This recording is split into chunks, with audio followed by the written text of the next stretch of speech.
They say that a lot can happen in a week, which is really great news for nonsense podcasters. Having seen last weekend's trip to Hamilton fall foul to the weather, despite the home side's insistence that everything was going to be absolutely peachy and there wasn't any problems whatsoever, Raith Rovers now make the trip along to Prestonfield for a third round Scottish Cup tie to play Linlithgow Rose. This is the Oh No No No podcast. My name's Robbie Weir. And I'm delighted to be joined by an assortment of Raith Rovers fans. We've got pretty much a full house here tonight. We'll start off with yourself, Scott. Scott Fleming, how you doing? Yeah, all good, mate. It was obviously a bit weird that there was no game last week. I managed to luckily get down to a game down in Rotterdam to see Feyenoord, but no, it was a bit weird just with all the updates, as you say. So hopefully this week there's no issues with any weather coming that shouldn't be. Feyenoord, of course, been on the right end of a 3-0 collapse. So yeah, that must have been a bit of a novel experience there, Scott. Also joined by Blair Hopcroft. How are you getting on, Blair? Very well, mate. Very well. I was actually quite pleased the game was called off on Saturday because I was working. So I'll get to the replay. Happy days. Graeme Meldrum, how are you getting on, Graeme? I'm doing great, mate. I've enjoyed the last couple of days of going back to the 90s. Feeling all youthful, full head of brown hair instead of being grey. So it's been great the last couple of days, but back to the future, I suppose, now. See, I'm the opposite because I was too young for the 1994 successes. Obviously, latch on to every opportunity as a Rovers fan, but yeah, it's the opposite of like fear of missing out. It's like raging that you missed out, basically. Like, did not get to experience that, but I did take the time to remind the Celtic fan that sat across from me at work, just remember that you're in the good times now because it wasn't always that way. Leslie Mabin, how are you getting on, Leslie? Great, thank you. Feeling a lot better and not having to take any meds anymore, which is great. So I assure you I am fully playable with absolutely no risk of postponement or inspection whatsoever. That's reassuring to hear. And then we've got the returning figure to talk about the playing side this time, because we can't just have him on to talk about the trust. Got Allan Russell. How are you doing, Allan? Yeah, I'm not bad. I'm still recovering from the international weekend across in Poland, which... we hit it hard, so it's taken the full week and a half to feel even half human again. Well, we're not going to start easy with you. Duncan obviously grilled you about the trust, but I personally like to think that I can ask the hard-hitting questions and look for the controversial opinions. So there's been a lot of change at Stark's part recently. A lot has been said about this, in particular on this podcast. But what is your opinion on people cutting holes in the back of their socks? Cutting holes in the back of their socks? What, are they animals or something? No, I'm not having that at all. No way. Good. The shaking head of Blair Hopcroft says it all. So I hate it. I know. It's only marginally better than wearing an analysis band. An analysis band? No, an analysis band. An analysis band. That sounds like Ross Milne at Hampden. Anyway. We'll go back and we'll take a wee look at firstly just to talk about last weekend because quickly turned into farce. Just to start with yourself, Leslie, is it really a surprise that a club of the isolated global banking outage, the two social medias couldn't get that game on and were claiming that the pitch was playable and then it turns out very clearly not playable? It was a very bizarre series of events, and I think I'll zoom out for a bit and I'll say this. I say a lot. I know that I kind of bang on about climate change. I'm not going to today, though. Like, it's Scotland.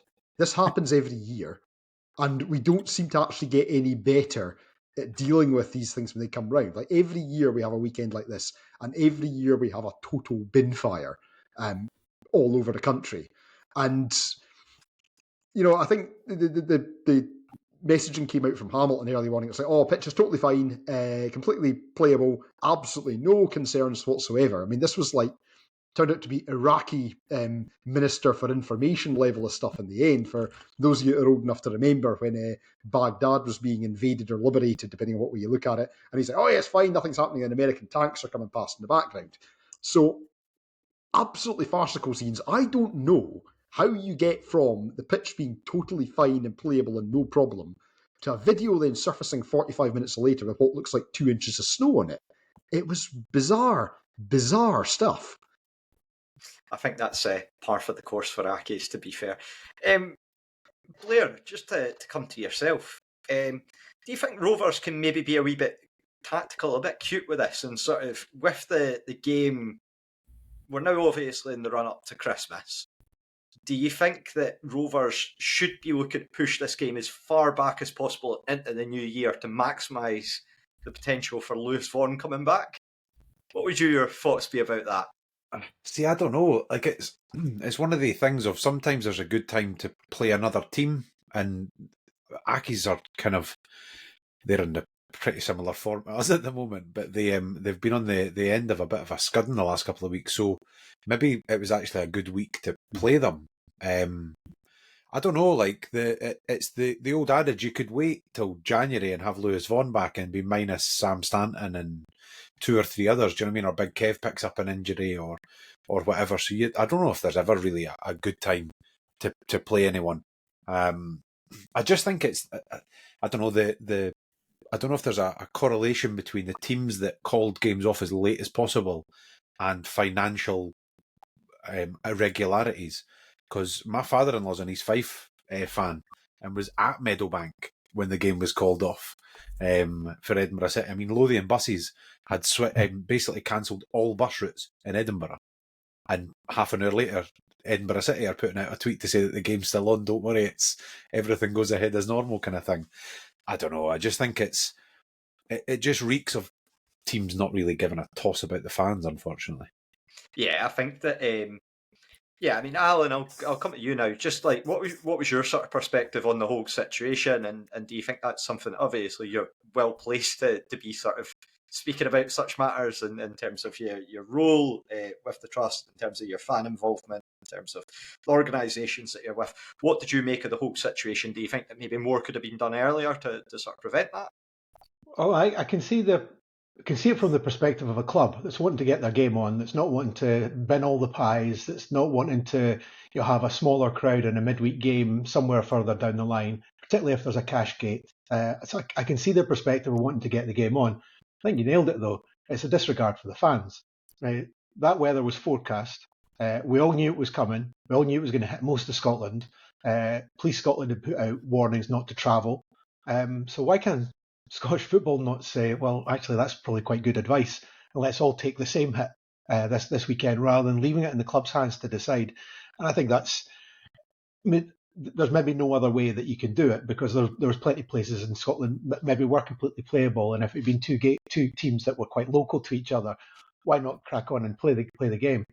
But in a weekend like that, when the forecast was as bad as it was, you've got to think that common sense says, okay, no football this weekend, guys. And that takes real leadership to do that, and it's not an easy thing to do. And if you get that wrong, you look even more stupid. If you cancel the whole card of football, and actually all but three grounds would be playable, and all the roads are open, then you look pretty stupid, and you've hit clubs in the pocket. But if there's one person that crashes their car on the way to a football match, that's one too many. And I think you have to take that perspective on it. Do the right thing, no matter what the cost and what the embarrassment factor might be. Yeah, I feel like with football fans in general, there's a real doggedness, isn't there, about sort of. Oh, I remember going up to Dingwall when it was the A9 was shut or whatever you might have. Just this real sort of badge of honour that you get with going to away days in particular, where you do it by hook or by crook, and then you manage to get through. So yeah, we'll move on from the farce of last week into a bit of the celebrations of this week. So obviously it was the 30th anniversary of the League Cup win, which was been really nice to look at social media. Graeme, just your thoughts on sort of the situation, and just a question as well. I know I've seen it doing the rounds on Pine Bovril, so I'll just shamelessly steal it from there. If you were playing the current team against the in their prime against the 1994 Cup winners in their prime, how do you think they would fare? They get spanked. Quite simple. Totally spanked. That I suppose if it's a cup final team, maybe. But if it was the team that played in the semi-final, they would get the current team would be destroyed, absolutely destroyed. I think the midfield with Mickey Cameron and Danny Lennon would have a field day against that. And Big Ali Graham, the amount of cross balls that we concede from, Big Ali would score another hat trick. I did. I said that in our group chat that the never seen before footage of the 5-0 up in Dingwall. Number of crosses Ross County conceded that day. Leslie and I were both having a bit of a laugh about that. But yeah, just Scott, just for yourself, you'll be in a similar position to me, where obviously you've just missed it in terms of you started going to the Rovers early 2000. You're a bit the same as me. You're frustrating seeing all these tweets and people that are going through the motions in terms of their celebrations. Aye, obviously you're gutted you weren't around and involved with the celebrations and stuff. But to be honest, I really enjoy being around the people that were at the game and just hearing their stories. Everybody's got their own version of events. Everybody went and did different stuff afterwards, celebrating, and so it is funny just to hear about what everybody got up to on the day before and after the game, and then also just hearing from the players back in the day as well that played in the game and that played around that time. The club was clearly in a really good place at that point in time, and it just seemed like a club on the up at the time. So it was, for me anyway, I always just enjoy seeing all the clips and stuff from that time and just kind of asking my dad or my dad's mates and stuff at the football what it was like then and stuff like that. So no, to be honest, I more just kind of enjoy listening to what was going on, to be honest. Yeah, I mean, you've got to have the degree of, you're never going to take it away from anyone or grudge anyone in the support that you've of what they've seen, because it's really ridiculous when you think back to the achievement of what they did and how far they went, that team. And again, I think the only team to win a cup from the lower leagues is Hibs since then, and even then it was a final against Rangers, who were also in the lower leagues. So yeah, it's you've got to give credit where credit's due. The only thing I would say about the club today, is it would have been amazing if there was social media and our social media team was about then, because I feel we didn't make enough of it at the time. It was because it was November, it was a run up to Christmas. There wasn't time to get anything with a Rovers badge, get Coca-Cola Cup champions on it and play that at all. Whereas I think now we'd have loads of that. Cartoons would have been outstanding. I wish they would do a retro cartoon for it. So if anybody in the club listens to it, a retro cartoon, it will sell better than the poster that Blair's got behind his head, I'm sure. Put me down for one. A retro cup final cartoon, please. There's a special plea there from Graeme. We'll see if we can ask Rudy if we can get that potentially looked at for this coming up. But yeah, I think that's a really good shout, actually. Just a bit of a modern twist on something that's been done. I mean, we've done it so often before, and there's so many iconic images. I mean, you shared the one before about we both shared it on Twitter of the sort of the scoreboard behind saying "Congratulations, Celtic, Coca-Cola Cup winners." Just absolutely brilliant. Because again, if you saw that nowadays, they would never hear the end of it. But yeah. Just to move on, bit of change actually at the club as well. During the week, news came through that there's been 2 directors have stood down, including the chairman, Stephen McDonald, David Sinton as well, both deciding to step back from the club. Leslie, what were your sort of initial thoughts with that in terms of it? Or do you think it's one of those ones where we just really can't say too much because, again, supporters, you're generally got to be a bit removed from that sort of thing? It's one of these ones where I saw the news come out, and my immediate thought was anybody who wants to stick the boot into us, either from inside the club or the Michael Stewarts of this world or from outside the club, are going to use that to fuel a club in crisis, club in disarray narrative. But I think there's absolutely nothing, as far as I can see, that's sort of untoward here. I mean, it looks like 2 guys that have been on the board for a while, that maybe feel they've done their time and that it's time to just kind of move on and freshen things up. Because if you think about it, it's an absolutely thankless task being on the board of a football club. And when things go wrong, sometimes rightly but often wrongly, as a board, you're the first people that get it in the neck.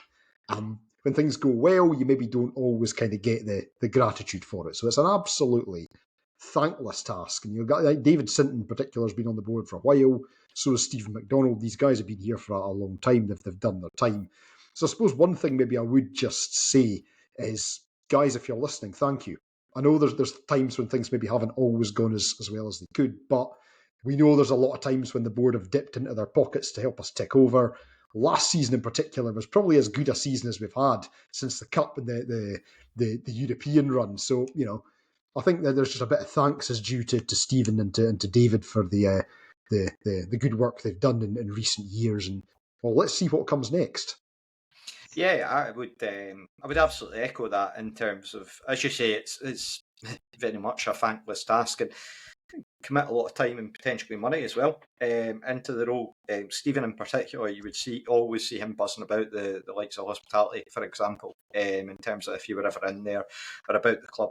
Certainly not a face that was sort of shying away or not getting involved. The type of person that just came across as that he's just very much invested in the club and that he was a good public face to have. So I think it'll be a loss on that front, as you say, though. Blair, what were your thoughts on the situation when you saw it? Yeah, I'd echo everything that Les has said, to be fair. I think it's David Sinton in particular has been there quite a long time, actually. I don't even remember. He's one of those kind of names that's been around pretty much as long as I can remember kind of knowing anything about the board. So he's certainly been about for a long time. And Stevie obviously is a local businessman that's put a lot of time and effort and his own money into doing that job. So I'd echo the thanks. I think it's probably a bit of a reflection of where the club is and where the club's kind of going. It's the final two kind of that were on the board from the previous kind of regime. And I don't think it's necessarily a case of clearing the decks, but the club's changed considerably over the last kind of 18 months or so. And that natural movement is always going to kind of bring about change. And I think the guys that are involved are obviously quite hands-on and quite progressive in things and want to do things in a certain way. And are obviously really driven to make sure that happens. And so I don't know if it's a case of, I think there'll be a lot of people who'll talk about fallouts and people wanting different things or whatever. But I think sometimes, yourself when you're involved in something and you can see change happening, not necessarily because of you, like it's not something you're necessarily driving, but you're a part of, that sometimes it's easier to take a wee step back and say, like, run with it, guys. Like you've kind of the balls in your court kind of thing. So I do kind of wonder if it's a bit of that. But yeah, I think it's progressive and it's changes is coming, and we've just got to kind of roll with it, I suppose. Yeah, and Allan, just come to yourself. Obviously, you're again uniquely positioned with your position in the trust. Just what were your thoughts on it, and just as well, I'm sure you've probably had a bit more of a sort of given your sort of ties into the club with your role with the trust. Is it something that you've been in communication with those two before, or is it more just in terms of Andrew Barrowman, John Sim, etc., in terms of your sort of relationship? Well, I mean, I've met and spoken to both of them on a number of times over the years. Kind of know them reasonably well. I wouldn't say I have any insight that the rest of you guys don't have. I didn't see it coming. Didn't really have any clue that they were stepping down. Didn't hear any rumours of a fallout or any discord between them and the other directors. So my kind of assumption is that it's just a kind of a natural transition. It's now 18 months since the new investors have been in the club, and that's quite a long handover transition period if that's what it was, and if they were always going to step down at some point after that. So I kind of prefer just to make that assumption about it. Is the new investors are bedded in, they've got things running the way that they want to run, and it's time to free up some space for them to bring possibly some other new faces into the boardroom. I hadn't really thought about how long David Sinton's been on the board, but he was around 20 years ago when the Reclaim the Rovers campaign and buyout was happening, and he's been off the board a couple of times since then and always come back. And I've always, I don't know if this is true, but I've always thought of him as John Sim's guy when John Sim's not in the country. So he's got somebody that he trusts, that he knows that can do that. And I think John, although he retained a quite significant shareholding last summer, he didn't step up to be on the board himself. but David Sinton was there. So I think that's maybe that part of the transition that's been maybe managed. And David, I think everybody, somebody said it earlier, it's a bit of a thankless task to be on the board of a football club. So after a wee while, you need a rest from it, and maybe they both thought, "Oh, this is time for us to take a wee break here." The only odd thing is they both decided to go at the same time. So I wonder, is there a couple of new people coming in? And I think the club's kind of legal documents say that it's a maximum board of 8. So it's maybe to free up a couple of spaces on the board for others. But that's just pure guesswork. Yeah, and I think an interesting indication, if you were sort of angling towards that there's not been a fallout, is also the fact that David Sinton's taken a step back from Raith Rovers or Starch Park Properties Limited, which would be John Sims' company, is my understanding. I might be completely wrong about that, but that would indicate that he's just taken a complete step back from everything in terms of the matter. Graeme, just for yourself, did you... I know it's been touched on there, but sort of the emphasis was really on sort of new blood coming in, potentially younger. Do you think that they might look down a different route in terms of directors, obviously with the connections that these people have, potentially maybe people outside of Kirkcaldy that would be looking to get in, or do you think we're just into sheer guesswork territory now, I guess? I hope whoever they bring in doesn't give Morton a bottle of whiskey. That's a sackable offence. No wonder he's away. I would have resigned in shame. I'll tell you another thing, Graeme. Something else I'll tell you about that whiskey. So I said thank you to Stephen McDonald. One thing I will not hold against Stephen McDonald is Stephen outbid me for the Scott McGill whiskey. So if that's the one that went to Morton, then Scott McGill gazumped me. 10 minutes to go and he gazumped me in the auction. You should resign again on that very matter. Resign twice. Make it right. A Scott McGill whiskey can only be described as like just having multiple properties, much like Blair. I'm going to get. It's not just a single malt. So yeah, and just lastly, Scott, just for yourself, do you think again to sort of come back to that question? Well, actually, I'm going to come back to you, Graeme, because you had your thunder stolen. Just your thoughts in terms of like what was made about the new blood as well. He was off like an earthquake, wasn't he? The wee jumper in the corner there. I just realised I was like, Graeme's completely had his thunder stolen here. Jesus. Yeah, I think obviously, as Allan says, you're allowed to have 8 people on the board, so free space up for that. Disappointed I never got my phone call yet, guys, but obviously if they want younger blood, then my time's probably running out in that case. Just interesting to see what happens, see what direction, and I think see what the skill set of these guys, if new guys or girls come in, what the skill set they've got, because I think that'll maybe give us a wee idea of where the club's looking to go as well. If these guys can help defend across ball, that'd be even better. And if they can stop missing sitters up front, dream team.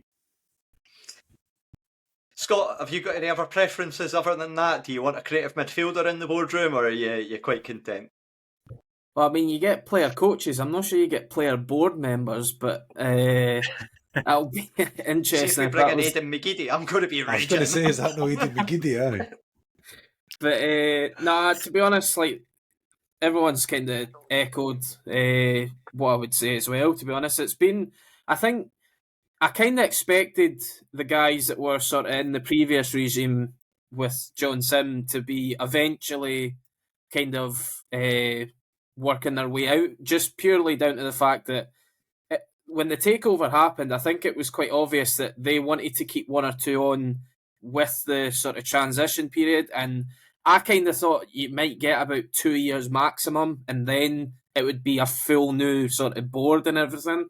So, to be honest, 18 months is probably about right. You could even said, is this something that really could have been done sort of not during a season? But at the end of the day, like I don't think this is going to ever affect anything to do with the playing side of stuff. So, no, I would just say also thanks to Stevie and to David, because they've both put plenty of time and effort into the jobs that they've done, and then helped. I mean, both of them through the COVID times as well. I mean, anybody that was involved with the club during the pandemic obviously has done a really good job, because at the end of the day there was teams going like right to the wall basically in terms of funding and trying to get their club through to basically the next season. So no, I would say thanks again, and I suppose now it's just a case of who do the new sort of guy. Who does Dean McKenzie and Barrowman and the likes? Who do they think about bringing in? I do think it will be somebody, at least one quite young guy, that's quite enthusiastic, but probably quite up to date with all the sort of like online stuff, because that's the way that the board have been looking anyway. So I think that's the sort of route they'll probably be going down. Yeah, you look at the achievements that have came under the sort of the two of them. Obviously, firstly, David Sinton will have been involved with John Sim in terms of directly after reclaiming the Rovers, as Alan touched on before. And I know that it's been mentioned before about as well. It was touched on about the leading the club through the pandemic, and then in turn, obviously, you're looking at as well the move towards this consortium coming in. It's not an easy thing to do. It does require a bit of facilitation to get through. So yeah, you've got to tip your hat to them and just say, yeah, fair play. It's as touched on, thankless task, and brilliant to see the position that the club appears to be in at the moment is better than the one when they first arrived. So you can't ask for much more than that as a football fan. We will now turn our attention. Alan came on for a bit of football chat, and we've just had boardroom discussions and then talking about Hamilton Accies being a farce. So let's get on to some football now. Linlithgow are currently sitting fifth in the Lowland League, but they're only 3 points off the top. Just to come to you firstly, Leslie, is that a banana skin that Del Monte would be proud of? So, in a kind of radical move, I actually did a bit of research before I came on today, and I watched a few of Linlithgow's highlights from recent weeks, and I'm actually quite concerned by what I saw. So what I've seen is that they seem to be quite effective at scoring from corners and from cross balls. The big striker like Laurie Devine and also the boy Brown were getting their head in a few things and firing things past the keeper. The number 7, Dylan Patterson, he looks like one to watch. He was at Arbroath in the past as well. He's lightning quick, loves to cut inside from the right, very good at slipping in the attackers, and it looks like he's got a bit about him. I mean, actually, I think the thing I'm most worried about, though, is the goalkeeper, Cammy Binney. Because he seems to be a goalkeeper in the sort of same mode as Ryan Mullen at Morton and Callum Ferry at Queen's Park, and that a wee firecracker of a keeper who's throwing himself about like a kind of 1970s goalkeeper textbook or something, and seems to love stopping the shot, which for a team like us that doesn't like putting shots away is a bit worrying. So I watched a few games, and from what I saw, I think it's not going to be a walkover, and we absolutely have to take it as a very serious challenge. Yeah, I did see a bit of discussion, which, to be honest, I just thought was a bit wild to be talking about, where some people were like, yeah, we could potentially look at more French players. The Scottish Cup, this is where you've potentially got a huge opportunity to make some real serious money. And to do that, you need to get through rounds like this. So yeah, I don't think anyone should be going in with any sort of expectation other than it's going to be a very difficult game. Graeme, our resident Ayrshire expert, do you think the result for Ayr down at East Kilbride really probably hammers that home more than anything else, that we've seen a team at that level beat a team at our level very, very recently? What score was that? I'm sure you'll remind us. It does, but come on, really? If we're going to fall at this, then game's a bogey, yeah? It's going to be a crap season.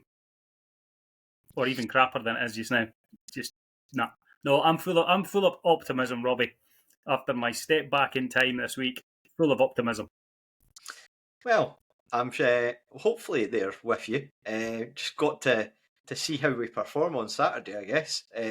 Again, for all it's a tough game, I still feel like Rovers should have the resources to be able to go out and win it. I don't think I think you can fall into too much of a danger of sort of hyping the opposition up. But as well, Rovers should feel confident going into it as well. At the same time, Blair, it's the third competitive visit that we've had to Linlithgow in a decade. Again, they've all been relatively tight games. Just what are you thinking about Linlithgow going into this one, and just your perspective on it? I must admit, I'm in the Graeme Meldrum camp of, come on, we've got to be we've got to be optimistic going in against a Lowland League team, and I don't think that's like egg on face time. Yeah. Like, do you know what I mean? You can't be in the Championship and going in against a Lowland League team and thinking, oh, we're in trouble here. But that said, it's likely to be. I don't know what their pitch is like. That's the only thing that kind of makes me wonder. The fact that if it was a home tie, I think I'd be a lot more confident than I am at the moment in terms of we've had some pretty bad weather in terms of freezing and cold and snow and stuff. So what kind of nick their surface is going to be? I'm presuming it's grass. It was the last time I was there, certainly. I remember it being an okay surface the last time, but whether it's holding up in the sort of cold winter or not, we'll find out. But that could be it's a cliche. It could be a leveler. Do you know what I mean? And then it's about what you kind of do with what you've got. But I agree. We shouldn't be resting. I not having played a game for a week as well. Like, I don't think there's any need to be playing fringe players and resting players and all the rest of it. But I think we've got to be going in confident and looking to win it. The last time we were there, I can't actually remember the score, but I remember it not being that easy. I think we win 2-0. 2-0 both games. But it was a long while at 0-0.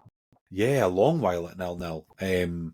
Was there not a freak incident involving Jamie Gullen where there was, what was it, a goal that got chalked off, and then I can't really remember the ins and outs of it. But was that in COVID? No, it was just after COVID.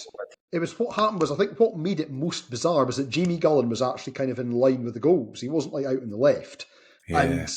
And a goal kick got played or something, and a defender played him onside, and the linesman flagged it off. And I mean, it's a shame because it was a really good finish, if I remember rightly. And he was actually where the guy with 9 on his back should have been. And it was just after COVID. I think it's when there were still the kind of restrictions on how many people could go or things like that. Or it was. I was going to say, because I remember watching it online. It was the start of 2022. A good friend of mine had his second date with a girl at Linlithgow Rose. He's not even a Rovers fan. He's a West Ham supporter, and he took a girl to Linlithgow Rose for their second date, and they're still together now. What a man. Jamie Gullen, just a matchmaker, right? What a guy. We'll credit him. We'll credit Hammer. Just with what you were saying though, Blair, I was just thinking back. It must have been the same season that we played Auchinleck at Starks, and everyone made quite a lot about their Scottish Cup record. And then Ian Connolly got a hat-trick. But they just came and they sat in, and now I don't think Linlithgow will be the same. I think Linlithgow are at a higher level than Auchinleck were at. But with Auchinleck, they just basically sat in and just tried to frustrate. They did not come out their half, even from the first half. They were just very much just in that territory.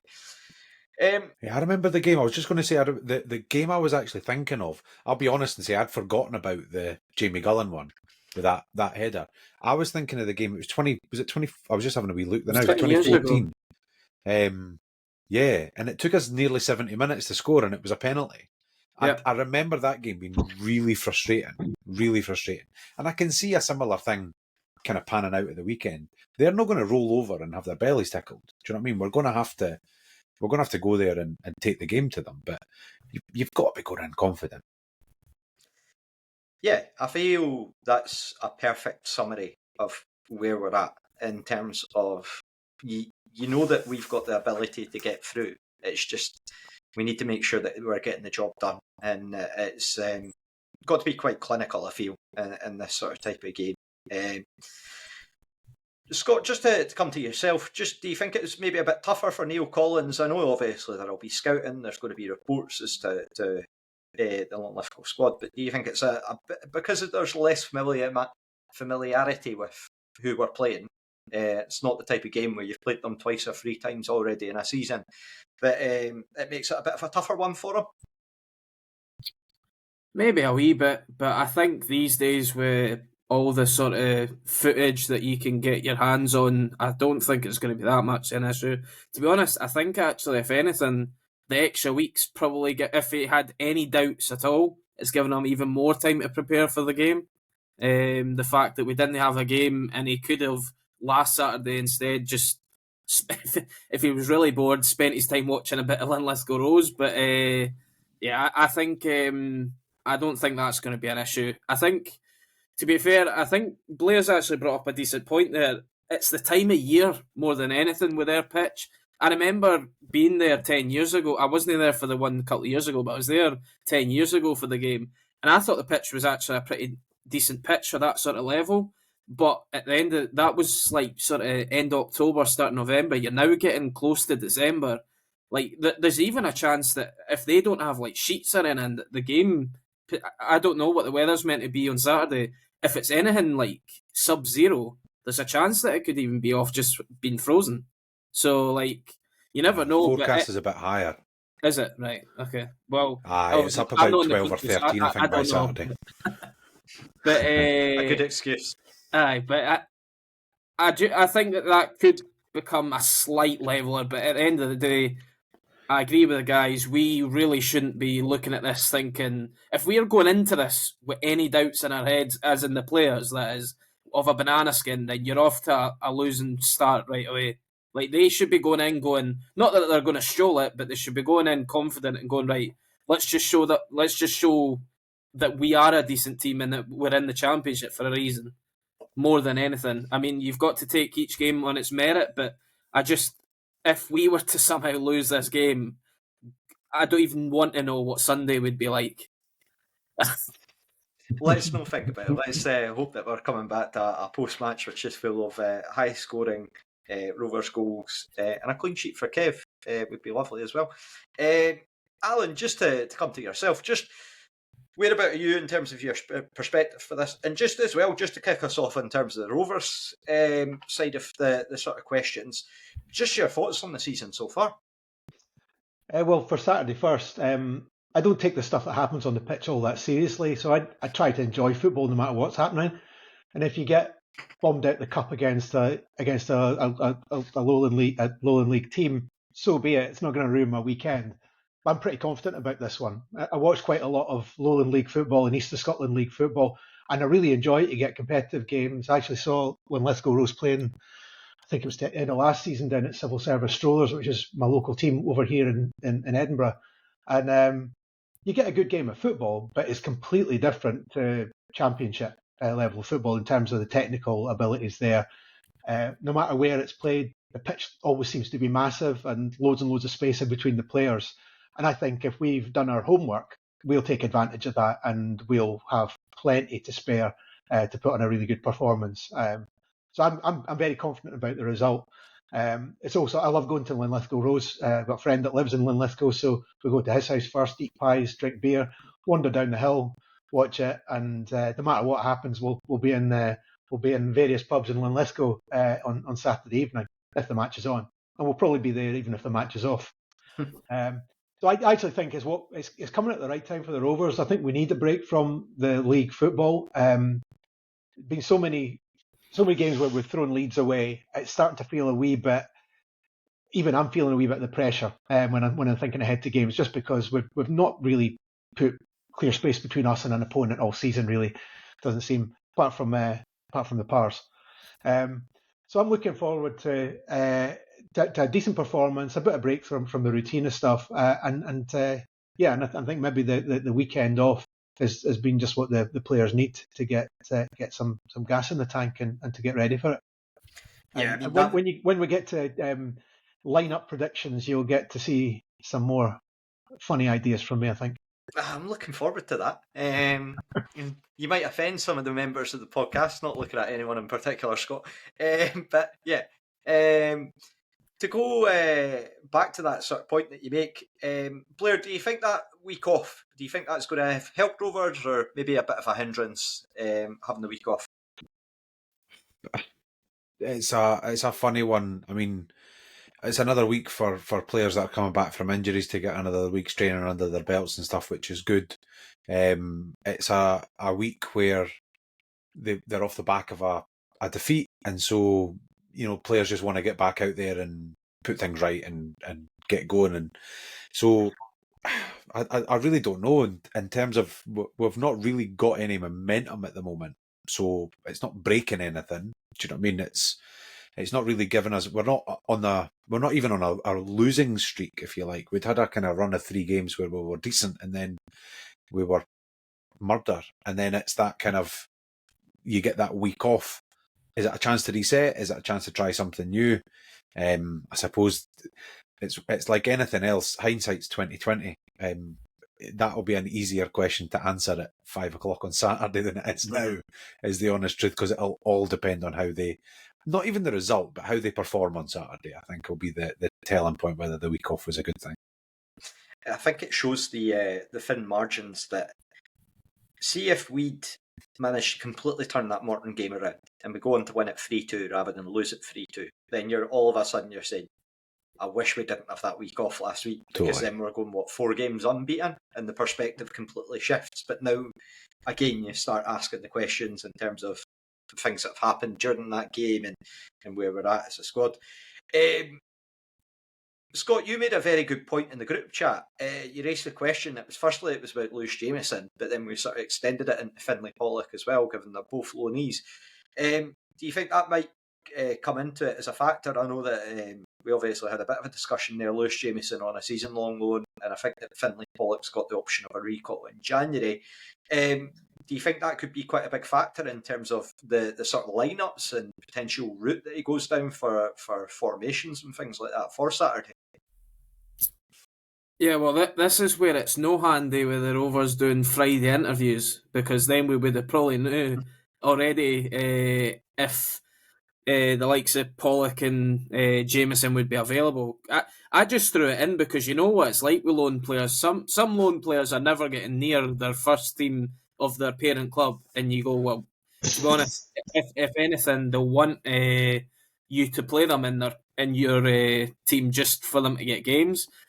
Finlay Pollock's a strange one because obviously Hearts aren't exactly going great guns now themselves, and with them coming into the next round, I'm not saying that he's ever just going to get flung straight into the Hearts team, but could he be on like the bench or something if they got like a sort of lower league team in the next round? Every chance, and if that's a possibility for their new manager, then I think there's a chance that he doesn't play. In terms of Hearts, probably ask that he's cup tied, but I hope not, because for us it's given us an extra option. And to be honest, if he is available, I'd be playing him, because I'm pretty sure we spoke just before we came on that he was involved in a game against Linlithgow right at the start of this season, whilst he was still with the B team at Hearts, and from all accounts, I think he had a pretty good game as well. So if that's the case, then I would definitely like to have him involved on Saturday.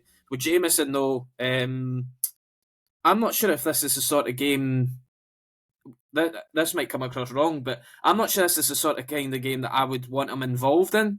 Like, this is, I think we're going to have to play really smart here against, like, not that they're a dirty team or anything, but I just think we're going to have to be really physical and get involved when needed. Whereas that's what Jack Hamilton will bring you. And I think at times the ball's not going to be on the ground a lot. So I don't know if this game could bypass somebody like Jameson. But that's just my take on it. Graeme, you're furiously nodding your head down there. Do you think it's maybe an opportunity as well? I know that Scott didn't mention him, but Cody David as well. Potentially an opportunity for him to come in and make a mark as well. I would play him and Hamilton up front.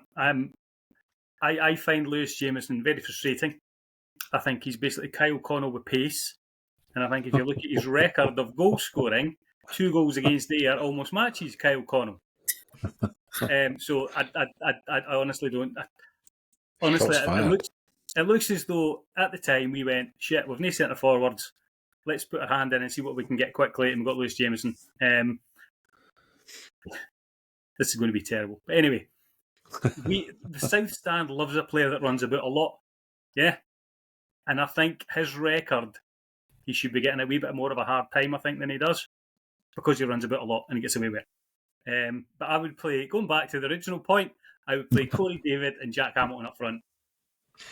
Shots fired, as Blair said. I think I'm going to say, as somebody who has criticised Lewis Jameson on this podcast, I think that's a bit harsh. I think the boy's been played out of position more than he's been played in position, to be fair. He is not a winger by any stretch of the imagination. He is not a wide player at all. And I don't know why we persist in trying to play him out there. Yeah, I put myself in the Hopcroft school of thought for that one as well. I'm not extending myself into slaughtering him like Graeme has relentlessly. Just kidding, Graeme. Speaking of wingers, Leslie, to quote Duncan Cameron here, Josh Mullen, 2 goals pre-season Linlithgow last year, a happy hunting ground. Would he potentially be an option for you? I've actually got him in my predicted starting lineup. I think Josh Mullen will start just for, I guess, the experience and also the fact that I suspect, like Scott was saying, I don't think we will get permission to use Finlay Pollock, probably just because Neil Critchley will want to have a look at him and not have him available. I think with that in mind, I think Josh Mullen will probably start on the right, brings a bit of experience. I know he can deliver a ball. He's a decent option on the right. So yeah, I think we will see him. I think we'll probably see Lewis Gibson on the left. On the assumption, again, going on the assumption that Finlay Pollock isn't available and that Dylan Easton may be needed elsewhere, I think we will see Mullen on the right and Gibson on the left.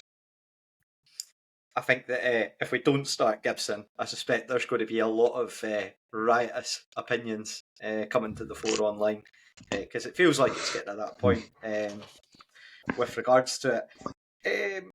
Blair, just for yourself, would you put Sam Stanton right back in, given his the statistics that have been getting bandied about recently and just the overall impact on the team? Do you think that even though it's his first game potentially back after an injury, are you saying, right, back in the mix you go?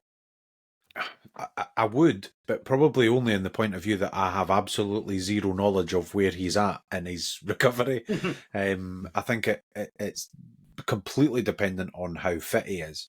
If there's any doubt at all, then you keep him for another week. If he needs 60 minutes under his belt, I'd rather he was starting than coming off the bench. Again, depending on what the surface is like that they're going to be playing on, I imagine the Rovers will have a bit of information on what that surface is likely to be like come Saturday. If it's going to be a heavy, boggy kind of pitch, if it's not held up to the freezing and thawing that's been going on, then no, I wouldn't have him anywhere near it, because I actually, as Allan said earlier on, like if you lose this game, you lose this game. I'd rather, given a choice of losing Sam Stanton for another 6 weeks or losing the game, I'd chuck the game now, to be perfectly honest with you. We need Sam Stanton in the team going forward, so I would be wrapping him up in a big ball of cotton wool unless he's ready to fire. Yeah, it's. I think if there's a decision to be weighed up there, it's a very tough one indeed, because we all can see the impact that he has.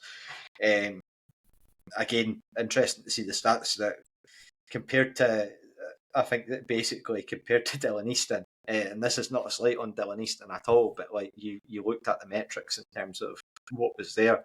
Saw a couple of graphs during the week, and it really hammered home the importance of Sam Stanton, just in terms of how good he is as a player for the team and the role that he does, and just the ability to cover from such a wide area, not just limited in terms of what he can do in his passing as well. Right, take a bit of a different tack with this one. So obviously we've spoken before, I'm sure, last season about sort of your favourite Scottish Cup memories. What would be your underrated Scottish Cup memory if I came to you firstly, Allan? So one that's not off your top of your head, so you can scrap your Grant Anderson backward headers and your Gregory Taddy up at Aberdeen. What would be one that maybe comes to mind that's lesser in the fore? Was Laurie Ellis's goal up at Dundee? Was that Scottish Cup? Yeah, that was. It was. Yeah, that's up there in my top 3 Rovers moments of all time. So got to say that. It was pretty special. Yeah, the whole day, the atmosphere, all wearing red, that goal. Was Alan Walker have a goal that was chalked off? Or did he score? Graeme Weir. It's one goal of the season. Aye. But yeah, that was a brilliant day. one of the best goals, one of my favourite players of all time, and that photo of him in front of the Rovers support is just iconic. I love Laurie Ellis, and I'm in that photo. To see that moment, I'm just right on the edge of it as well. It's brilliant, brilliant. Great. So that'd be mine. In particular, I remember. I'm sure this has been mentioned before, but there was a poster there was a guy that used to post on Pie and Bovril called Yoss, right? Brilliant bit of insight into the statistical and football fans being dweebs, basically. Before that game, the SFA had it down that Grant Murray was scheduled to miss on a suspension, but they'd not noticed that all bookings get wiped out at a certain point, and they'd not flagged that Grant Murray, one of his bookings, was in one of the earlier rounds. So he actually contacted the club, who in turn contacted the SFA. It's basically, from what I've heard, seemingly basically about this, that freed him up to play, and he had an absolute blinder. I also remember Thierry Gattuso having a very good game. Oh, yeah. Which was a very rare moment, shall we say. Graeme, for yourself, any underrated Scottish Cup memories that you can think of that come to the fore? Maybe ones that aren't as particular in the minds of others. I think that it's not a good memory, but going back to 94, 95, there was a real quirk that season in the Scottish Cup. There was definitely 2 rounds where we played Ayr United in the league, and then the next week we played them in the cup. At home, both games, and then the next round we got Dundee away in the cup, and then the next week we played Dundee in the league as well. But it would be the quarter final that season. We got Airdrie. Now, just remember, we'd already wrapped up the League Cup. Yeah, we were on something like a 13-game unbeaten run as we were going to rampage and win the league. And it was a quarter final against Airdrie, and I don't think we've ever been as hyped for a game as that, because we were 3 wins away. Listen, record this. 3 wins away for the treble. Right? One would have been Airdrie, but it all fell apart. I think we ended up with 9 men and we got beat 4-1. The semi-final was against regular shit-the-bed in semi-finals Hearts. And the final would have been Celtic, who had already shafted in the cup the year before. The previous season. So we were 3 games away for the treble. That, for me, was an unforgettable Scottish Cup memory for all the wrong reasons. But just amazing even to think of that again. Never again. Allan Lawrence got his payback that day, didn't he? Because it was him that missed the penalty. I remember there being a story about him. I was 10, 11-year-old at that point, but I remember there being something around that time, that game, that Allan Lawrence had an absolute blinder. Paul Harvey was unbelievable. That's why we probably spent 150 grand on him. He was unplayable that day. That's the last Rovers match I ever left early. So I think it was when the 3rd goal went in. We can get tickets behind the goal. So me and my dad were in the railway enclosure, and it was about half an hour to go. Like, a goal had just gone in. We're like, let's just go. We went along to what's now the Duchess, whatever that was called way back when. Went in there to meet the rest of the guys. And as we were going down Pratt Street, we heard this almighty roar. And it was Sean Dennis putting somebody in the stand and getting a red card. And I was like, and it wasn't the consolation goal or whatever I missed, or the half hour of football. It was missing seeing that. I was like, never again. I'm never leaving a match early again. I did enjoy, again, going back, that was my point on the discussion about the whole, with the team from 1994 compared to today. The referees today would not be able to handle Sean Dennis and Sinky, let's be honest. I think that one's a safe point to make. Blair, for yourself, have you got any that are jumping out to mind? The Dundee's a good shout, to be fair. That was a great day. I particularly enjoyed a Scottish Cup game up at Elgin a few years back under Ray McKinnon. On the opposite team. Yeah, and a certain David Bates was playing it right back for us that day, and was pretty good actually. But no, the Christian Nadi goal at Ibrox was, and the fact that it was like still 15-20 minutes to go, it wasn't like a last minute winner. 15-20 minutes to go, we had to weather the storm and weather mind you, there wasn't much of a crowd that day. I think it was only like 10 or 15,000 or something in the ground. It wasn't big, but that was a really, really good day. The bizarre thing about the Nadi situation is that he's spoken in interviews, and I think that was like when he was really going through his like mental difficulties. So to be like, you see that on the pitch, and then it really does go to show that it can impact anyone in terms of any point of their life in any sort of way. But yeah, I just remember the tail end of that game, just laughing about how much we were passing it around Rangers, and they weren't nowhere near us, which is brilliant to see. Scott, with yourself, any Scottish Cup memories that come to mind that maybe aren't the sort of top of the list ones that you would usually get? Well, I actually wasn't even counting the Dundee one as underrated, because I thought it was very rated by the rest of the fan base. Yeah. But it was a class day. It's just nice I to was remember. I had to leave about 10 minutes. About the 80th minute, I had to leave because I had an ice hockey game back down in Kirkcaldy. So I had to leave because we were facing off at like 6 o'clock or something. So you had to get back down the road. But I was still glad that I went up for the 80 minutes that I was there for. But other than that, yeah, I would agree. The one at Ibrox as well. Again, unfortunately, I couldn't get to that one. But it was another sort of kind of iconic one. The fact that it was at Ibrox, and just the fact that they were going through such a poor time anyway. And that, we the thing sort of mid sort of 2010s that we seemed to have was whoever we lost to, we would go on to win the cup. Yeah. So you had likes I think at first it was St Johnstone, then it was Inverness, then it was Hibs, and then you were just like, right, who are we getting this year? Because they're going to win the cup, whoever it is that we get. Yeah.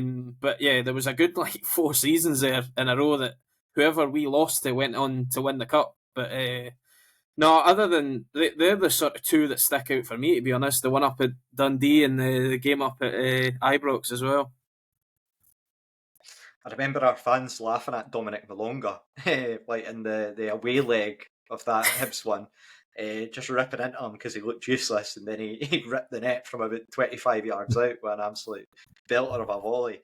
And Leslie, for you, any that are jumping out? Again, just to go for kind of underrated days out, the semi-final that we had at Hampden. So it wasn't a great result, but the fact that we actually got to a semi-final, we actually had a game at Hampden is quite an achievement, I think, when you consider the team that we had. And this was like John McGlynn Mark 1, where you were basically playing a flat 4 in midfield, with the guys up front as well. And it was, it was a big day out. I think, unfortunately, the game itself wasn't particularly great. I can't remember. I think a bad boy who we're not allowed to mention scored for Dundee United, and we kind of never really got back into it. I do know that my cousin and my uncle, who go to one Dundee United game every 10 years when they get to a final, were there at the other end. No, I think just to actually see my team playing in a semi-final at Hampden, having not really been old enough to kind of understand the significance of everything that happened in the mid-90s, was a good day out. And the other bit of that is that, okay, we got knocked out by Dundee United, but I'm eternally grateful that they then went on and thumped Ross County in the final, because we would never have heard the end of that. Oh, this big team of shooters from the Highlands, just a couple of postmen and fishermen. So I was just, oh yeah. But as I say, nice day out to round off the rounds before. The Dundee game was just magic. Yeah, I think for underrated, if I was to go for an underrated Scottish Cup moment, I mean, there's a few that are maybe jumping out. I remember the game that we had away to Airdrie before we got the trip to Aberdeen, and Johnny Russell scored. I think it was scored a penalty late on to win it for us. Then he was off doing backflips or literal front flips after the goal. But yeah, just in general, I know obviously Rovers have been quite fortunate over the last maybe 15 years or so to have quite a lot of high-profile Scottish Cup moments. If we were going for the bad, I remember the coldest game that I've ever been at was when we lost to Dumbarton, and then we signed Craig Winter and Ryan Boris on the back of that game, which was a rough experience. But then you get the positives, like you say, Blair, the Elgin away, going down to places like Free Rovers and scoring them 5-0, which was a brilliant day out. So yeah, there's certainly a mix in terms of our Scottish Cup runs that we've had in the past. So fingers crossed we can add to that on Saturday. So we'll go on to lineups and predictions. So just start off with yourself, Alan. Very keen to hear what you've got to say about this one. Yeah, so this may start off sounding conventional, but there's a couple wee kinks in the road. Some people will be very angry and think I'm an idiot, and there's one that people will hopefully laugh at and still think I'm an idiot. So I'm going to start Kev Dombrowski in goal. My goddaughter wouldn't forgive me if I said anything else about that. We're going to be lining up in 4-2-3-1 formation, and my lineup is heavily dependent on the fact that I don't think Sam Stanton will play. Okay. If he was going to be playing, it would be a completely different lineup, but because he's not playing, that influenced some of my choices. So the back four, I'm going to have Dabo and Stevenson at fullbacks. I'm going to have Fordyce and Murray as the centre-half partnership. I think the next 2 or 3 seasons, I hope that they're our centre-half partnership, and I'm not seeing enough of them playing together, so I'm hoping we see them playing together. I love Paul Hanlon, but Fordyce and Murray get the nod for me ahead of him. Now, the first sort of Stanton-induced lineup choice I'm going to make, the two at the base of midfield, Ross Matthews and Scott Brown. And the bit that's controversial about this is I don't really rate Sean Byrne unless Sam Stanton's in the team. I think he's too defensive, and unless we've got Sam Stanton making those runs up in the number 10 position, I think we don't get enough out of Sean Byrne. So I prefer Ross Matthews to Sean Byrne there. So that's the first one that I think will be controversial amongst the support. I think your centre-half pairing was your first one, Alan, to be fair. Okay, so I've got 3 mad choices then. So then ahead of Matthews and Brown, on the right I've got Pollock, on the left I've got Gibson, and in the middle I've got Easton. So I want 3 guys that are going to be absolutely chaotic, going to be stretching the Linlithgow team left, right and centre, pulling them out of position, making spaces for my surprise centre forward, who is Aidan Connolly. So I've had this idea for quite a wee while that Aidan Connolly's got the intelligence and the movement of the ball to be a real loose cannon right up front for us. We've seen it in wee glimpses. So the day he got 2 goals against Morton through there, two headers, but there's a couple of points in that game where he made runs to the back post that defenders just didn't pick up at all. He's got the intelligence, I think he's got the touch, and I think he's got the instinct to be able to put away half chances that he gets. And I've been wanting him to see him in that role forever. And I think this is the perfect time with potentially Jack Hamilton having a broken head, Louis Vaughan being out. I like the look of Corey David, and I actually like Lewis Jameson, despite what some of you have said on the podcast. But I think none of them are the right option. I think our secret weapon is Aidan Connolly up front. Can we have a promo for that beer you've just been drinking during the pod as well? Could you steal some of Leslie's moonshine? Aye, that's we've heard a lot of mad things on this podcast, and that's definitely for episode 2. I just have to clarify. That's not my predicted lineup. That's just what I would do. That's fair enough. The Football Manager inspired lineup that you've taken there. Leslie, for you. Right, I mean, actually, Alan's idea is not completely wild, because Parma used to have this guy, Sebastian Giovinco, and he was 5'6". His nickname was the Atomic Ant, and he played up front for Parma for a few seasons in the mid-90s. He then went to the MLS, and so Neil Collins might have seen him in America and got an idea. So you never know. I think I'm going to go with what I think will happen, and I've been pretty conservative. I think, like we were saying earlier, this is not a game to be mucking about, and I think we'll probably see something as close to a conventional lineup as we can, with, I guess, fringe players being brought in. So I think we go with Dombrowski in goals, Dabo and Stevenson right and left back, Hanlon and Fordyce. I then think we go with Byrne and Brown at the base, Millen on, I nearly said a bad word there, Millen on the right, Gibson on the left, Easton at the 10, and Jack Hamilton up top. I think if we are 2 or 3 goals to the good, I think Kai Montague comes on, and I think Cody David comes on. Interesting. I'd very keen to see how this actually pans out as to where Neil Collins goes with it. Scott, let's hear your lineup that you've got.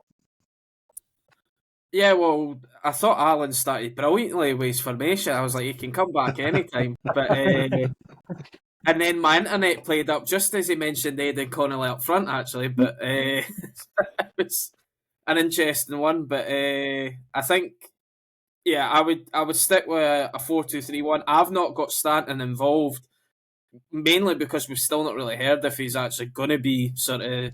We might hear tomorrow, obviously, in the sort of pre-match stuff if he is available. But I've got obviously Kevin goals, back four of Dabo, Ewan Murray, Hanlon, and Lewis Stevenson.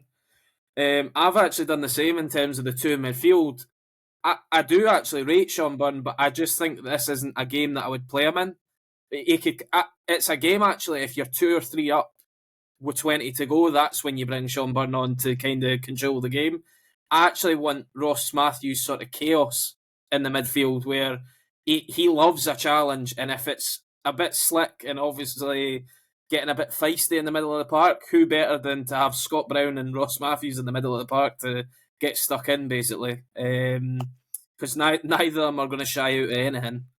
And then I've got, just now with a question mark, Finlay Pollock on the right, just in case he is allowed to play, with Easton in the 10 and then Lewis Gibson on the left with Jack Hamilton up front. I think now that we got that sort of free week, as it ended up being, I think Hamilton will probably be sort of raring to go again. I think last week there would have been maybe temptations to leave him on the bench or whatever just because of that head knock, but I think now he, more than anything, he'll be sort of really hoping to get a goal in this sort of game, because at the end of the day, everybody's been going on about how he doesn't score enough and take enough chances. If he was to come out of this game with a couple of goals or something, I would just hope that it's the sort of, we keep saying it, but it's the game to kick on into the sort of the Falkirk game and the Dunfermline game, which is to come. But yeah, that's the sort of the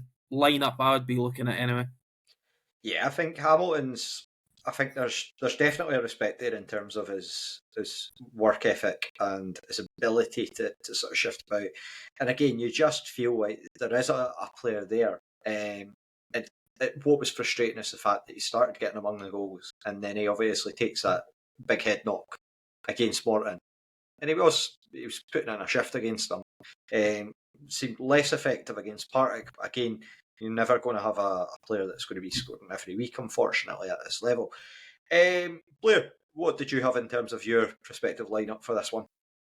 A wee bit more radical. I'm not going with a 4-2-3-1, and I'm not going with a 3 at the back. So I don't think Saturday's going to be a game for silky soccer, and I don't think Saturday's going to be a game where we want to be trying to break them down.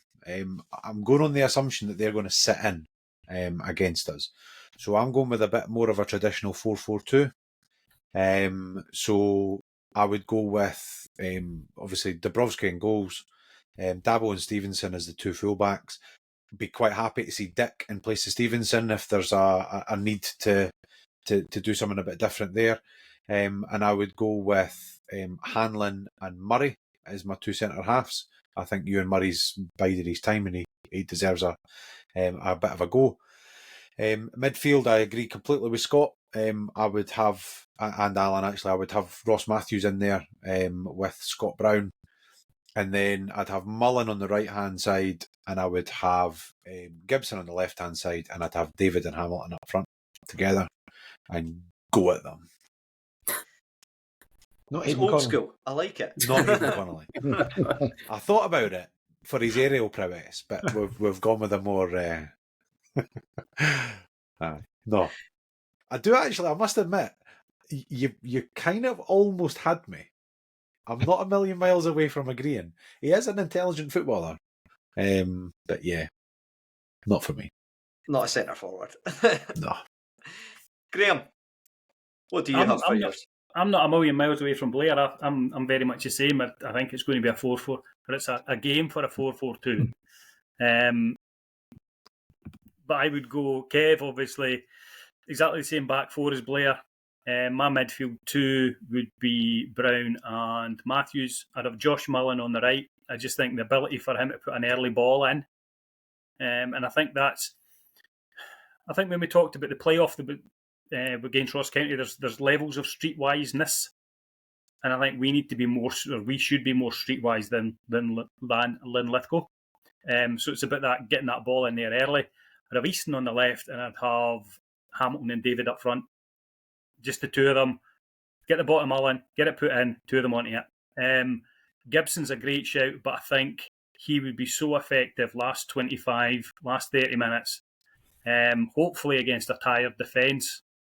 And that's only my thinking of him missing out, but that's the team I'd go for. 4-4-2, two up front, two big guys up front. If this goalie's bouncing about, he'll not be bouncing about after he gets sandwiched by that pair at a corner. It's a bit brutal, but that's how you would do it, I suppose. And that's the team I'd go for. 2-0 as well, the Rovers. Big physical Raith Rovers coming to town. Mm-hmm. Aye. I would actually, I would say it's a shout to go to the 4-4-2, but it's very hard to say how it will be. From what I did see, I did watch some of the Linlithgow highlights, and I thought, I'm not sure if it was just with the sort of quality of the video, but the pitch did look pretty rough. I don't know if that's going to be a big factor, but again, ultimately you would think that Rovers would have enough to get the job done. I stuck with a 4-2-3-1, so I would have Dabrowski in goals, Stevenson, I would have Hanlon on the left side of the defence, Fordyce and Dabo back there as well. Much like yourselves, I would actually have Brown and Matthews in the midfield and run with those two. And then going forward, Gibson and Mullen as the wingers with Dylan Easton in the number 10. And I would actually, I would go with Jack Hamilton up top initially, just because I think that he's got the experience in terms of grounds like this, which could be potentially a factor. You think about like the environment that Cody David's played in before. I mean, I know that he's played sort of the lower reaches of English football. I think it was maybe League Two with an Aldershot, was it that he was before, or Accrington and Staley? I just do wonder, like, going to a ground like Preston Field might be a bit of a sort of one where he's not used to that environment, so maybe hold it off. But yeah, I, to be honest, in terms of going back to it, I would start Gibson, though. I feel like his time in the Tiger cage is up. I need to release him now. It's time to set him loose and start here, and then hopefully ignite our season. Right, we'll do a quick round of predictions. Leslie, what's your prediction for this one? 2-1 to the Rovers. Okay, Scott? Yeah, I'm leaning towards that, but I'll go just to be slightly different. I'll say we'll get one right at death to make it 3-1, but we will concede from a corner. Alan? 3-0, Adrian Connolly hat-trick. There you go, enthusiastic. Bold. Quite done it. He did it. He's done it in the Scottish Cup before, not the first time. So there is a track record there. Blair? 2-0. 2-0. We've done it twice, let's do it a third time. And Graeme? 2-0. I'll go with, I'm going to be a bit bold, I'll go 4-0 Rovers. Comfortably Could through you the imagine? next round. I feel like it'll be one where it'll take us a while to get off the ground, but then when we get going and we exert ourselves, that I hope that we will get the job done. Right, Leslie, I believe you've prepared a Should McStay or Should Dargo. I have, yes. I have. Just going to make my wee graphic uninitiated. up for I've everybody. no idea how you would be initiated by this point. Mm-hmm. 6 questions, or 7 Okay. potentially. So yeah, if you just want to kick us off, and this will tie into our current Raith Rovers player. Okay, question That's weird. 1. Derek. Pocahontas is buried 1 mile from the club where I won my only senior medal with. So I won 1 senior honour in my whole career with a club. Pocahontas is buried a mile away from their ground. Don't remember that in the cartoon.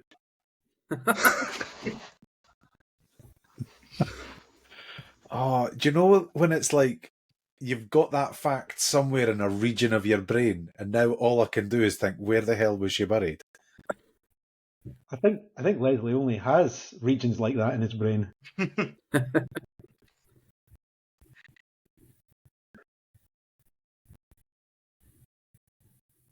Nobody's a clue. There's a Linlithgow fan listening to this, like, what the hell just happened there?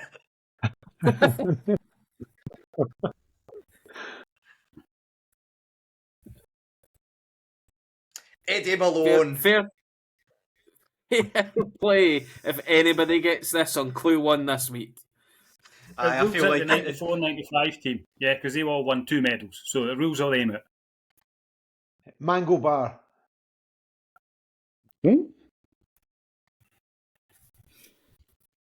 It's somewhere down He's south. the kind of guy that would have played somewhere mad. So, what was the end of that clue, Les? So it's this player's won 1 honour in their senior career, and the club's ground is a mile from Pocahontas's grave. I forgot about the bit at the end. So, 1... You forgot about the Pocahontas bit. No. John Sutton. I was going to say, I'm sure it's England. I'm sure it's like... It's a runners-up medal winning a medal. No, this is actually winning something, like No, John getting Sutton. a trophy. Is it not like... It's just outside London, is it not? I'm sure it's not as random and mad as you think.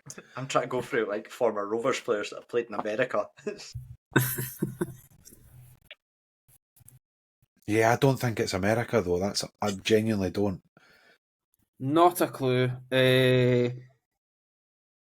Andy Todd. Manny Dooku. Okay. So, Robbie's going with Eddie Malone, Alan's going with Mango Bar, Blair's going with Manny Dooku, Graeme's going with John Sutton, and Scott's has gone with Andy Todd. Clue 2.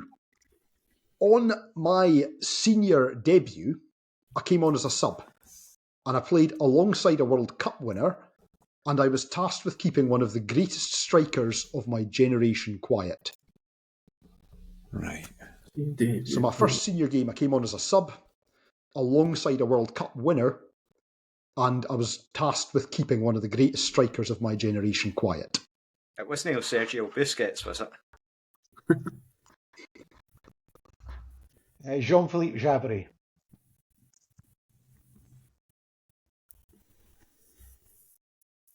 By the way, it's just nice to hear his name, as much as anything else. Willie Nanu.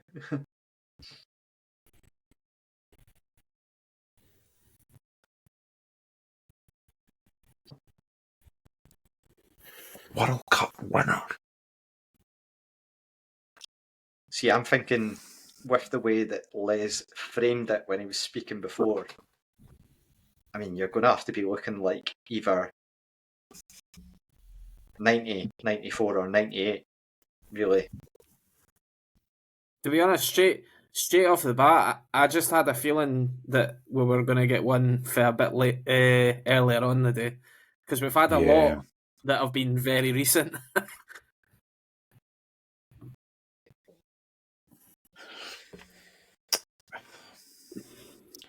Jason Rowbottom.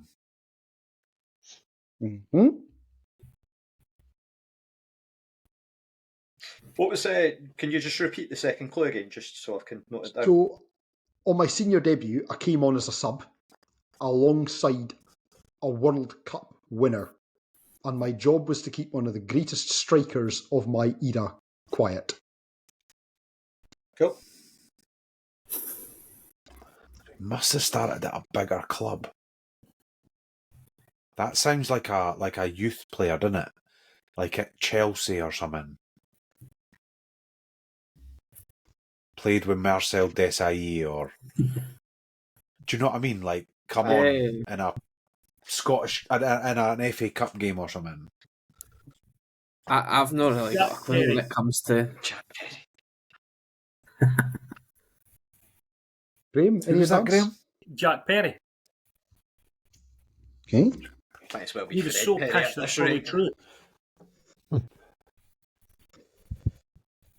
Right. Clue 3.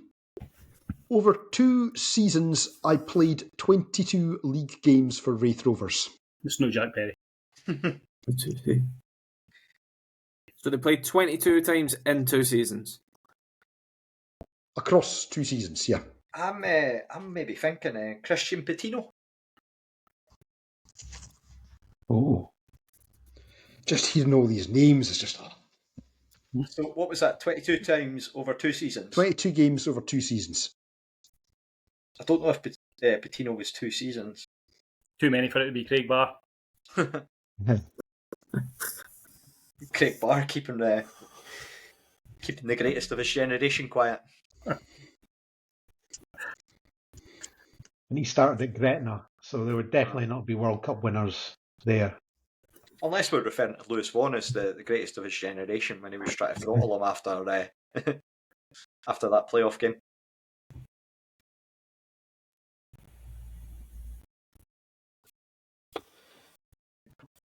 I think, I guess.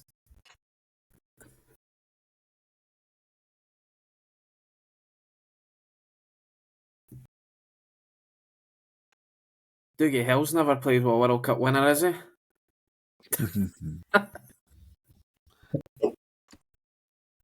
I'll accept that as a guess. Homeless World Cup, maybe.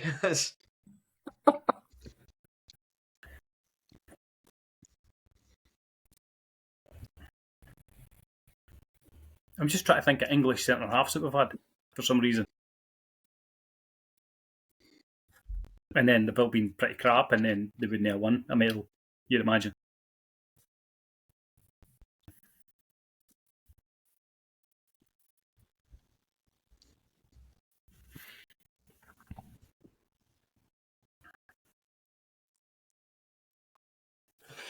Oh. I think this has been the toughest by a mile, like, so far. Yeah. Frankie Dabo.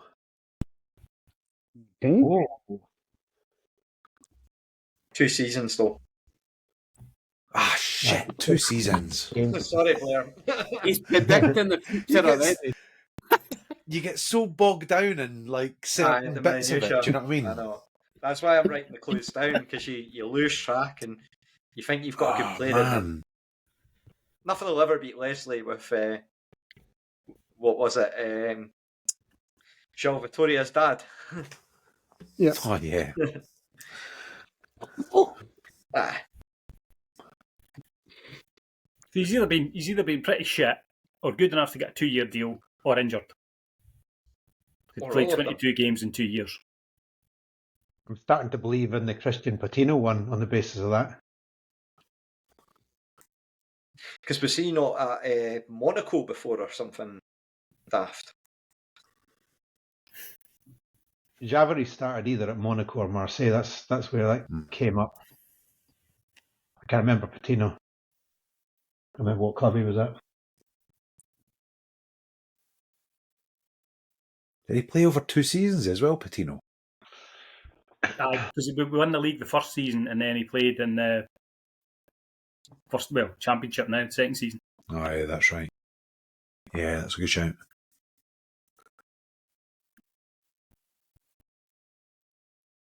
Any advances before I go to clue 4? I'm trying to work out where Pocahontas was buried. So, I arrived at Raith Rovers in the same season as the departure of John McVeigh. Oh, Christ. Can somebody give me a time on that? Early 2000s. Because he was So replaced he was- by Heverston. Yeah. 99. 99, I was going to say 2000. that's before Ish. even I was going, and I started going about 03.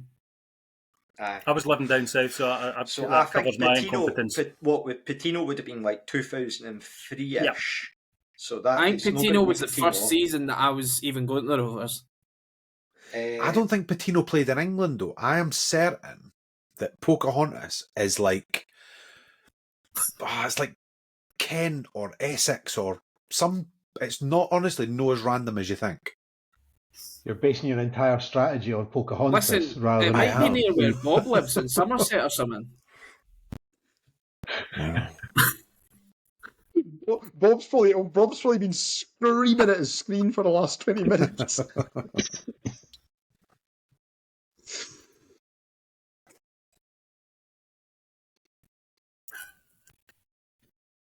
Go and repeat the clue again, Les. So the clue is in the season I joined. The season I joined is the season John McVeigh left. Right.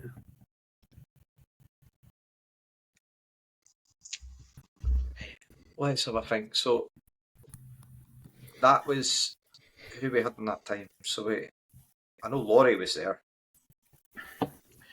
Yeah, Craig McEwen. He wouldn't be him. Wouldn't be centre halves because it was Paul Brown. I was going to say it's got to be a defender because of Paul Brown story just the with our wording Rove, of it. by the way, that's an all-timer. You would Was think maybe it's a got to be a goalkeeper? centre half. What were you Or saying, maybe a goalkeeper. There Graeme? was a ginger centre half, but he played with Ipswich. For Ipswich youth team. I think he was maybe for Glasgow. Can't be him. It's not that fucking Stevie Hamilton with the only attribute he had was a long throw, is it? He was bish. Stevie Hamilton, there you go. You know how to hold a grudge, don't you? But he was, wasn't he? Am I wrong? You're not wrong.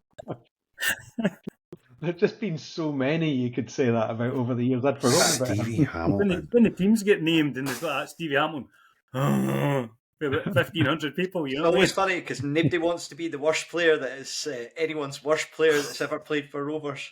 Oh, Sasha Opinel must have been about that time. Sasha the That's a good Slasher. shout. Aye, because Laurie he did mention him in the thing that he did with. He was a maniac. He was Okay. brilliant. Aye, He that's was. probably- That's a He's good one of my shout. favourites of all time, but I don't think he started off at a big side. Because I can maybe remember not. doing his He career did go pass down- round for a quiz, which is a hilarious one. It's like 40 odd clubs or something like that, and none of them are biggies. But he's played down south, I'm sure. Aye, he did. has 'Cause he played got down promoted. south. He got promoted to a side because he was playing at Wembley. Maybe it's like Ebbs or Wembley. something like Near Pocahontas' burial site. that. Was she buried in a normal cemetery or was she buried in a sort of Native American cemetery? No, it's a church, and I'm sure, honestly, it's Kent. I'm sure it's Kent. The one just around This the is corner. like pub quiz knowledge somewhere in my brain. You mean Kent as in the place, or you mean Kent as in you know it? That. Right, have we got any advances? So we've got Blair's got Sasha Opinel, Graeme has got Stevie Hamilton, Scott still has Dougie Hill, Alan has Jean-Philippe Javary, and Robbie has Christian Patino. Any advances? Blank. That's it. Right, clue 5. Over the course of my career, I have received at least 11 red cards. Sasha Opinel.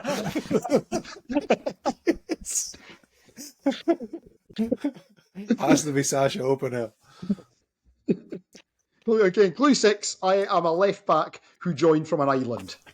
Yes. Fair play, Blair. Well done. With apologies to Scott and apologies to Robbie, that is before your time. I just thought, given the lineup we had tonight, I've had this one sitting for a couple of I months. knew It this was too good never to going to waste. be somebody like within the 2010s. I straight away was thinking it's going to be back to. So who's the World Cup winner and the greatest Right, striker of all time? Pocahontas is the most Where the important one. fuck is Pocahontas, buddy? Exactly. Is it Now, Kent? there was a delay in my stream here, so I heard Pocahontas won the World Cup. That didn't happen. So let's start with question 1. Hide and seek. So World Cup you won. Pocahontas is indeed, you're right, Blair. Pocahontas is buried in Gravesend in Kent, which is a mile away from, I'll make sure this is Ebbsfleet. Ebbsfleet Right. United, Well, who Sasha Opinel This won one. the FA Trophy with. He won the FA Trophy with Ebbsfleet United. So There that was we go. that was point 6. That would have been at Wembley, as well. It was, aye. It's the kind, yeah. The World Cup, so he started his career at Cannes, as a senior club, CAN in Cannes, the film festival place. He came on as a sub, and Patrick Vieira was in the team. The opposition that day was Monaco, who had Thierry Henry up front. Wow. There you go. So Monaco was So in 22 there. games, I'm two trying to console seasons was a myself bit- here. That was his suspensions, Les. That's how he only managed 22 games.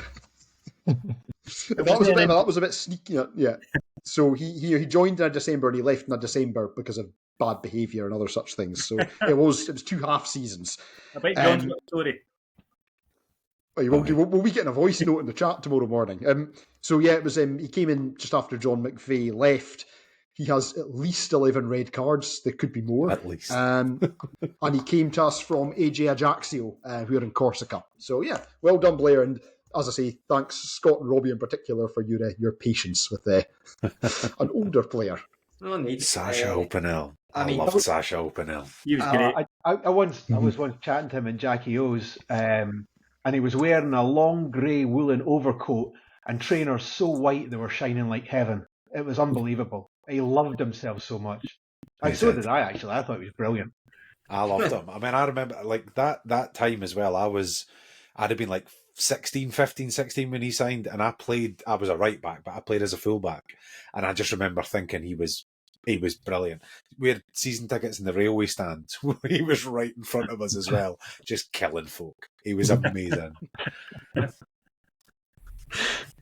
What a legend. It's just, yeah, that was the period for me where I'd sort of like, I went to a few games in like 1998, 1999, and then I tailed off and then started going back like 2003, 2004-ish.